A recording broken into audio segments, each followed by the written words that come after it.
Hey everyone, it's Matthew here and welcome to the Watch Wrap. For those of you who are not informed, this is a channel where I talk about a lot of watch related topics, and sometimes all of a sudden my co-producer Ian and I will randomly go on a hiatus without telling anyone, and then everyone sees a bizarre gap in our uploads. This video today is actually going to be about pretty much, I think most people can consider is like the biggest watch event in the world.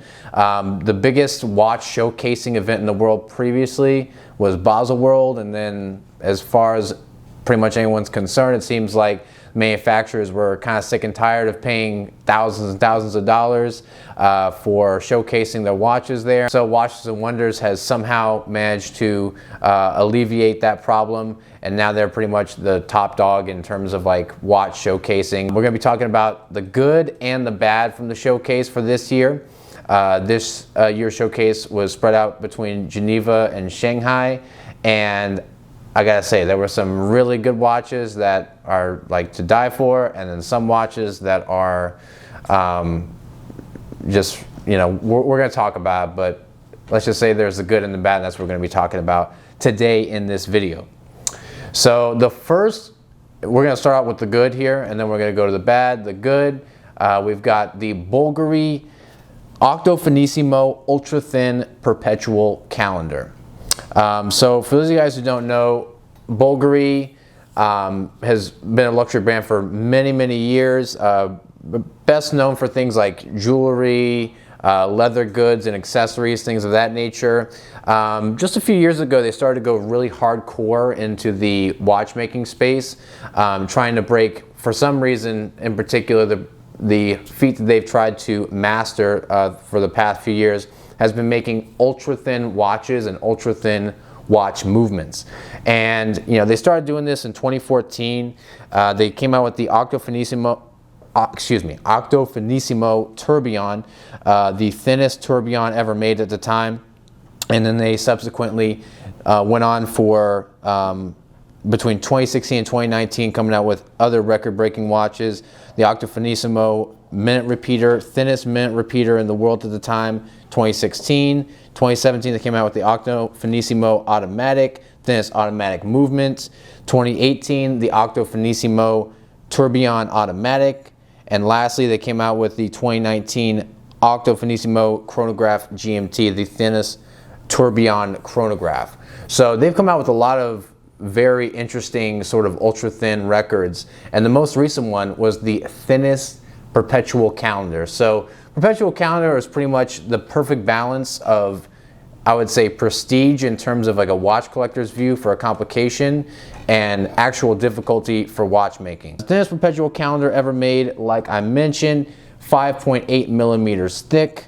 It's in a 40 millimeter case. Actually comes in titanium and platinum, so those are on basically completely opposite ends of the spectrum in terms of weight. If you were to get this watch, you'd either have it as one of the lightest, most invisible feeling watches ever, or one of the absolute heaviest watches you may ever wear. So it's going to depend on your preferences there. For the titanium version, we do have that coming in at $59,000, and the platinum is actually at $89,000. So that's some you'll notice. Most of the cons of the pros section is the price, but pretty much everything else is spot on. Very sleek look, very integrated appearance. The case looks absolutely perfect with the bracelet, and you know, I think having like a really ultra slim watch, you know, even like the platinum one, even though it might be kind of heavy, it still has like a very sort of sleek look that I think that most people sort of now definitely identify with Bulgari. We've also got a watch that I think is pretty cool. It's definitely different from what this brand has done in the past. This is actually the Chopar LUC Quattro Spirit 25. So for those of you who don't know, Chopar has actually initially started out as a watch manufacturer. A lot of people, I noticed in the watch community, for some reason, people seem to be under the impression that Chopar actually started out making perfumes. Like that was the first thing that they did, or that they made bracelets, and that was what they started out as.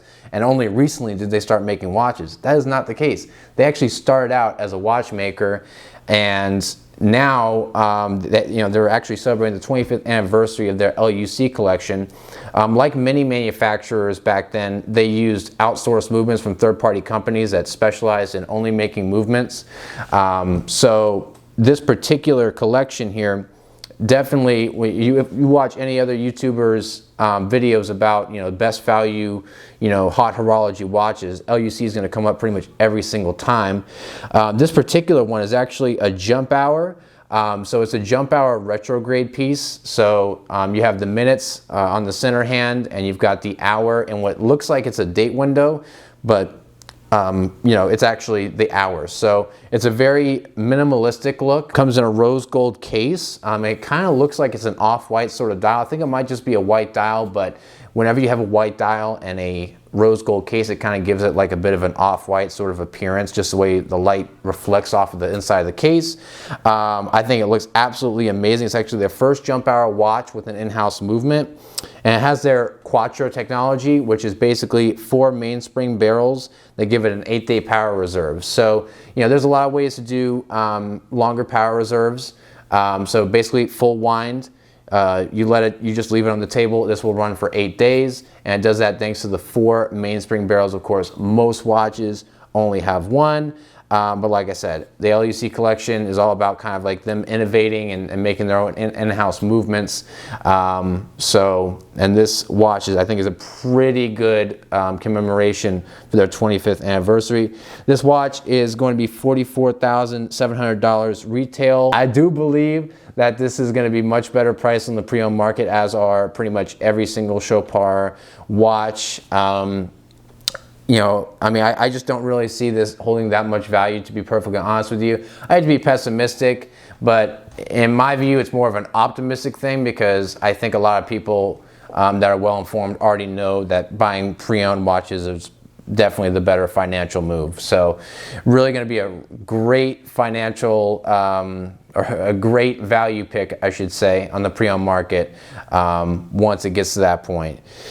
All right, so the next watch is something, you know how I mentioned earlier about how a lot of the cons of these watches in the pro section are the price? Well, you're gonna see that here in this next watch. So JLC is a pretty well-known brand. They're considered, I would say, probably one of the most respected watches, watch companies in the world. They make a lot of movements for other manufacturers. I know there's a lot of Girard-Perregaux watches that have JLC movements, and JLC went above and beyond with this most recent release. It's like an ultra limited edition here. They came out with the JLC Hybris Mechanica 185 Quadruptique. All right. Now this actually has 11 complications. I'm going to list them out right now. So we've got the Perpetual calendar, leap year indication, day and night indication, jump hour display, minute repeater, and then we've got the moon phase, but we don't have it in just one form. We have the synodic moon phase, the anomalistic moon phase, and we have the draconic moon phase. And we've also got the moon phase as seen from the southern hemisphere. It's basically a reverso with a ridiculous amount of complications in it. I think it looks absolutely amazing. JLC, they've I think everyone knew they were capable of something like this, and they just kind of confirmed everyone's biases that were already positive toward them anyway. Something that's not going to be positive is probably your bank account after buying one of these. $1.6 million US dollars, that is, or 1.35 million euros. So yeah, gonna have to dig into the piggy bank a little bit for this watch, but nevertheless, I think it's a really amazing watch, and I knew that when I went over this video, we're just gonna have to mention this watch because it just looks so incredible. All right, so for the non-incredible watches now, we're gonna start off with something actually from Rolex. So we have the Rolex Explorer 2 update. So the update, this particular reference is going to be 226570. It's a little bit slimmer than the previous reference, which is the 216570. It's going to be a different movement. It's going to go from the 3187 to the 3285. It's going to have a higher power reserve, some slight changes to make it more robust. It has a coronet at 6 o'clock to represent the new movement. Pretty much all other things are the same, and it's priced at $8,550. So, you know, I could have mentioned the Explorer 1 with the rose gold, but I don't think it's bad to put rose gold on the Explorer 1. I don't think that sports watches and precious metals necessarily need to be segregated, so I think a lot of the outrage about that is misplaced. The reason this particular watch made it on the bad list is because it's almost not different at all from the previous Explorer 2. They could have easily have done something different. You know, some people were expecting a ceramic bezel.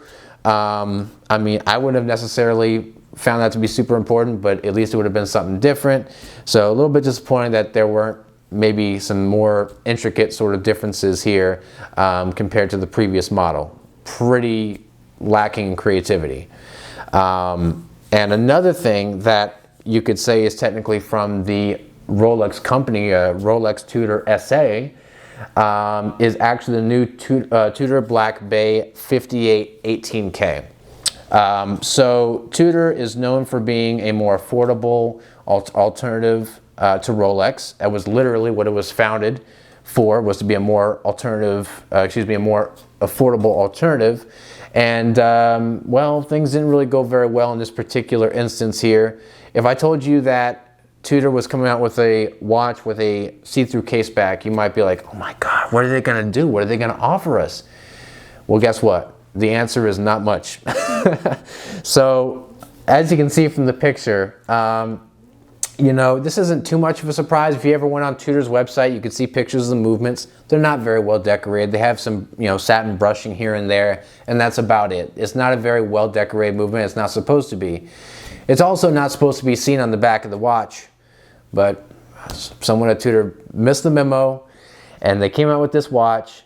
It came out with what they'll say is a allegedly new movement. It's not a new movement. It's pretty much completely identical to the MT5 400 in-house movement, which is a chronometer certified movement. This has a larger base plate to make it look more presentable on the back of the watch. Yeah, I think that their priorities might have been misplaced. I think when you have a watch that is a movement that is this undecorated, I think whether or not the size of the watch fits the case is probably the least of your problems. So there's definitely some sort of part of the planning process that was skipped over. And this watch that has a movement that is rather underwhelming is going to be priced retail at $16,800. So yeah, definitely not exactly sure what Tudor was thinking here. They did release some other good things. They released the Panda dial Tudor Black Bay chronograph, and there were some other things I can't remember, but I know that they had some other offerings that were pretty decent. So it's not like they had a horrible show necessarily. It's just that this particular watch was, you know, not great. So you win some, you lose some, and Tudor just kind of missed it on this one. That's all we have for you today. Please let us know in the comments below what your picks were for the good and the bad of Watches and Wonders. And as always, if you like this video, please hit the like button and subscribe to our channel.